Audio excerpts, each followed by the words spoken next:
तर मराठा आरक्षणाच्या संदर्भात आज विशेष अधिवेशन बोलले सरकारने. काय वाटतं की एकजुटीने हा निर्णय होईल का? सरकारनं विशेष अधिवेशन बोलवलेलं आहे. मुख्य जो प्रश्न आहे, मागासवर्गीय आयोगाने केलेल्या शिफारशी, सगळे सोयरे या संदर्भातला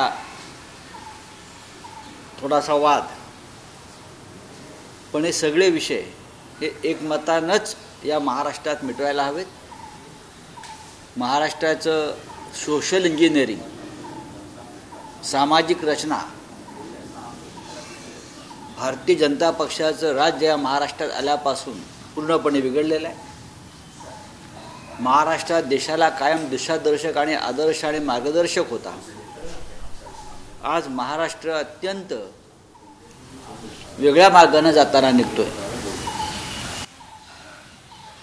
पंजाबमधलं शेतकऱ्यांचं आंदोलन जे दिल्लीकडे कूच करत आहे, आणि महाराष्ट्रातलं मराठा आणि ओबीसी यांच्या आरक्षणाचा विषय हा या देशाच्या रचनेसाठी, संघीय रचनेसाठी अत्यंत धोकादायक असं मला वाटतं. म्हणून आज महाराष्ट्रात जे विधानसभेचं अधिवेशन, विशेष अधिवेशन बोलावलं आहे, हे निर्णायक ठरावं आणि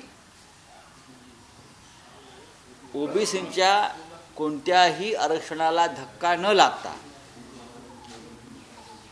त्यांच्या ताटातलं काढून न घेता, मग मराठा असतील, धनगर असतील, या समाजाच्या मागण्या मान्य व्हाव्यात ही शिवसेनेची भूमिका आहे. बोलिये सर, शेतकरी आंदोलनासंदर्भात उद्धव ठाकरे एक जाऊन त्यांना पाठिंबा देण्याची शक्यता व्यक्त केली जाते. नाही, बघा, मी त्यासाठी इथे आलो होतो फक्त माहिती घेण्यासाठी की शेतकरी नक्की दिल्लीपासून किती लांब आहेत. पण माझ्या माहितीनुसार ते अजूनही 250-300 किलोमीटर दूर आहेत दिल्लीपासून. आणि माननीय उद्धव ठाकरे यांच्या शेतकऱ्यांविषयीच्या संवेदना आणि भावना सगळ्यांना माहिती आहेत. पक्षामध्ये चर्चा झाली या विषयावर की इतकं मोठं आंदोलन या शेतकऱ्यांचं सुरू आहे. MSP म्हणजे मिनिमम सपोर्ट प्राईस हा विषय फक्त पंजाब किंवा हरियाणाच्या शेतकऱ्यांचा नसून ते शेतकरी या देशातल्या शेतकऱ्यांचा आवाज उठवण्यासाठी दिल्लीकडे कूच करतायत. अशा वेळेला त्यात महाराष्ट्रातून शिवसेनेचं काय योगदान असावं याच्यावर उद्धव ठाकरे अत्यंत संवेदनशील आहेत. मागच्या वेळेला जेव्हा राकेश टिकैत यांचं आंदोलन झालं तेव्हा आम्ही स्वतः आणि आमचे सगळे सहकारी खासदार टिकैत यांच्या आंदोलनात सहभागी झालो होतो. पण ह्या वेळेला या सर्व शेतकऱ्यांना अद्याप दिल्लीत येण्यापासून रोखलं आहे. त्यांच्यावर बंदुका रोखलेल्या आहेत, भिंत्या उभ्या केलेल्या आहेत, रस्त्यावर खिळे ठोकलेले आहेत. तरी सगळी माहिती घेण्यासाठीच मी इथे आलो. आता मी मुंबईत जाऊन शिवसेना पक्षप्रमुख उद्धव ठाकरे यांच्याशी चर्चा केली. आज सांगणार की जो अग्रलेख आहे त्याच्यामध्ये तुम्ही असं म्हणलं की रामाचे सत्यवचन मुलीच्या अंगात भिनले नाही, पुतींसारखे वागतायत असंही म्हटलं आहे तुम्ही. विरोधकांच्या बाबतीत ते वेगळं काय वागतायत? फक्त अजून आम्हाला तुरुंगात घालून मारलं जात नाही, रस्त्यावरती गोळ्या घातल्या जात नाहीत, आमच्यावरती विषप्रयोग करून मारलं जात नाही विरोधकांवर. हे आमच्यावरती उपकारच आहेत म्हणायचं. पण पुतीन किंवा अन्य देशामध्ये विरोधकांना ज्या पद्धतीनं खतम केलं जात आहे ते पाहता 2024ची निवडणूक हे दुर्दैवानं घोटाळे करून जिंकून आलेच, ते जिंकणार नाहीत, तर या देशातली ही लोकशाहीच्या संदर्भातली शेवटची निवडणूक ठरेल. चंदीगड महापौर पदाच्या निवडणुकीत जो प्रकार झाला तो सर्वोच्च न्यायालयानं आत्ता तरी रोखलेला आहे. पण या देशामध्ये EVMच्या विरोधामध्ये फार मोठं आंदोलन सुरू आहे, पण कोणताही मीडिया त्याला महत्त्व देत नाही. या देशामध्ये काळ्या पैशाचा वापर करून आमदार, खासदार, नगरसेवकांना खरेदी केलं जात आहे. मीडियाला त्याचं गांभीर्य कळायला हवं. या देशामध्ये ईडीचा, केंद्रीय तपास यंत्रणांचा वापर करून पक्ष फोडले जात आहेत आणि भारतीय जनता पक्षात त्या सगळ्या भ्रष्टाचारांना आणलं जात आहे. ही जी नांदी आहे लोकशाहीतली, ही काय हे सुचिन्ह नाही एवढंच मी सांगतो. आणि महाराष्ट्र असेल किंवा अन्य राज्य असतील, प्रत्येक ठिकाणी ईडीचा वापर केला जातो आहे. आणि जे प्रखर बोलणारे आणि काम करणारे आमच्यासारखे राजकीय पक्ष आहेत, त्यांच्यासमोर या माध्यमातून आव्हान उभं केलं जात आहे. पण शिवसेना असेल, उद्धव ठाकरे असतील, अरविंद केजरीवाल असतील, ममता बॅनर्जी असतील, हेमंत सोरेन असतील, तेजस्वी यादव असतील, हे आम्ही सगळे लोक आजही या हुकुमशाहीविरुद्ध, माननीय शरद पवार असतील, सगळे लोक आम्ही हुकुमशाहीविरुद्ध लढायला उभे आहोत आणि आम्ही लढू. तुम्ही आता म्हटलं की खरेदी केली जाते किंवा विरोधी पक्षावर दबाव आणला जात आहे, पण भाजपने 10 वर्षाची अँटी इन्कमची लक्षात घेता सोबळावर सत्ता नाही आली तर मित्र पक्षांना सोबत घेतल्यानंतर भाजपची ताकद हे का मित्र पक्ष नाही आहेत ना, त्यांना तुम्ही मित्र पक्ष कसं आहे म्हणतात. दहशतीनं डोक्याला बंदुका लावून, ईडीचा धाक दाखवून, जे आपल्या पक्षात फक्त निवडणुका जिंकण्यासाठी ज्यांना आणलं जातं त्यांना तुम्ही मित्रपक्ष कसे. आम्ही मित्रपक्ष होतो, मित्रपक्ष आम्ही होतो, शिवसेना मित्रपक्ष होती. पण बाकी जे आता कालसुद्धा मुंबईमध्ये काहीतरी एक प्रयोग झाल्याचं कळलं मला, तिथे सुद्धा ईडीच आहे शिवसेनेविरुद्ध आव्हान उभं करण्यासाठी. पण असे आव्हान आमच्यासमोर उभं राहत नाहीत. यांना मित्रपक्ष म्हणत नाही. हा व्यवहार आहे, हा दहशतवाद आहे.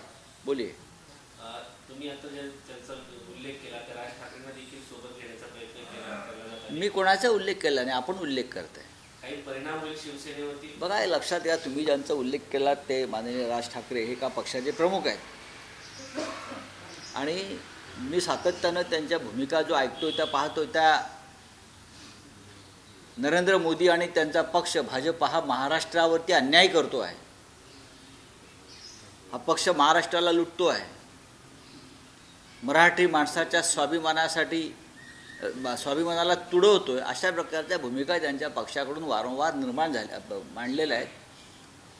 त्याच्यामुळे अशा महाराष्ट्रावर अन्याय करणाऱ्या पक्षाशी कोणी युती करेल स्वाभिमानी माणूस महाराष्ट्रातला, असं मला वाटत नाही.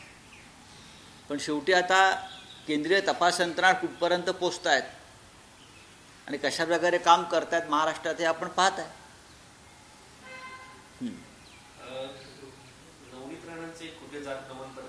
मला माहिती, हा भारतीय जनता पक्षच खोटा आहे, त्याच्यामुळे खोटी जात प्रमाणपत्र. सर्वोच्च न्यायालयामध्ये त्याचा निकाल लागेल का निवडणुकी अगोदर? कारण खोटे जात प्रमाणपत्राचा वापर करून पुन्हा एकदा त्या निवडणूक लढण्याची शक्यता आहे का? उच्च न्यायालयाने तसा निर्णय दिलेला आहे. खोट्या जात प्रमाणपत्रासंदर्भात त्यांच्यावर खटला ज्याने दाखल केला आहे त्यांना प्रश्न विचारला पाहिजे. त्यांच्या विरोधात जे त्यावेळेला लढले होते ते आता कुठे आहेत आणि त्यांची भूमिका काय आहे. पण शेवटी जनतेला आणि मतदारांना फसवण्याचा हा प्रकार आहे. आणि सर्वोच्च न्यायालयाकडून आम्हाला जो आशेचा किरण अलीकडे दिसतोय तो विझणार नाही याची आम्हाला खात्री आहे. निलेश राणे उघड पोलिसांना धमकी देताना पाहायला मिळत. जर कोणी आमदार सत्ताधारी पक्षाचा, मी कोणाचं नाव घेत नाही, अशा प्रकारे पोलिसांना धमक्या देत असेल, माझं कोण काय वाकडं करते, अशा प्रकारची कोणाची भाषा असेल, कोणाची, खास करून सत्ताधारी पक्षाची जाहीरपणे आणि पोलिसांसमोर, तर या राज्याला एक अत्यंत कमजोर आणि दुबळा गृहमंत्री मिळाला आहे. आणि हा गृहमंत्र्यांवर थुंकण्याचा प्रकार आहे, गृहमंत्र्यांच्या तोंडावर थुंकण्याचा प्रकार आहे. दुर्दैवानं या राज्याचं मुख्यमंत्रीपद भूषवलेले देवेंद्र फडणवीस हे कायदा आणि सुव्यवस्था सोडून इतर सगळ्या कामात लक्ष घालत आहे. आणि त्यांच्या गृह खात्यावर, त्यांच्या पोलिसांवर, त्यांच्या यंत्रणांवर अशा प्रकारे कोणी त्यांच्या तोंडावर थुंकत असेल तर मला वाटतं भारतीय जनता पक्षाने याच्यावर भाष्य केलेलं उत्तम. चला, सर्वोच्च न्यायालयात सुनावणी पार पडली राष्ट्रवादीची. त्या दरम्यान चिन्हही दिलं जाऊ नये, नावही दिलं जाऊ नये, अशा प्रकारचा युक्तिवाद अजित पवारांच्या गटाच्या. बघा, हे जे अशा प्रकारे जर माननीय शरद पवार किंवा शिवसेना सुद्धा म्हणेन मी, कोणी भूमिका घेत असेल तर राजकारणातली हा अत्यंत नीचपणा असं म्हणेन मी. शरद पवार हे पक्षाचे संस्थापक आहेत.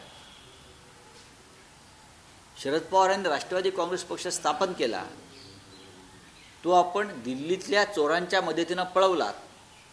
पण आता शरद पवार यांना आपलं नावही वापरता येऊ नये त्यांच्या पक्षात, अशी एक निर्लज्ज भूमिका घेऊन जर कोणी सर्वोच्च न्यायालयात गेला असेल तर त्याला मराठी भाषेमध्ये या महाराष्ट्रात नीचपणाचा कळस एवढंच म्हटलं जातं. याचा अर्थ तुम्ही उद्धव ठाकरे आणि शरद पवार या नावाची किती भीती आहे महाराष्ट्रात विरोधकांना ते स्पष्ट दिसतं. एक प्रश्न असा आहे की शिवसेना फुटल्यानंतर, राष्ट्रवादी फुटल्यानंतर सर्वाधिक जागा भाजपला मिळताना पाहायला मिळते. दोन्ही पक्ष फुटल्याने त्यांच्या पथ्यावर पडला असं देखील बोललं. त्यासाठीच महाराष्ट्राच्या अस्मितेचं संदर्भात आवाज उठवणारे दोन्ही पक्ष फोडण्यात आले आणि ज्यांच्या नेतृत्वाखाली पक्ष फोडले बरं का, त्यांना लाजा वाटल्या पाहिजे की महाराष्ट्राच्या अपमानात त्यांचं योगदान ते देत आहेत. महाराष्ट्राचा अभिमान तुडवण्याच्या कार्यामध्ये ते दोन्ही अजित पवार आणि एकनाथ शिंदे हे भारतीय जनता पक्षाला मदत करत आहेत. यापुढे जे भारतीय जनता पक्षाला महाराष्ट्रात मदत करतील ते महाराष्ट्राचे आणि मराठी माणसाचे दुश्मन म्हणून घोषित व्हायला पाहिजे. आणि 105 हुतात्म्यांचे जे स्मारक आहे तिथे त्यांना चपलेने मारलं पाहिजे.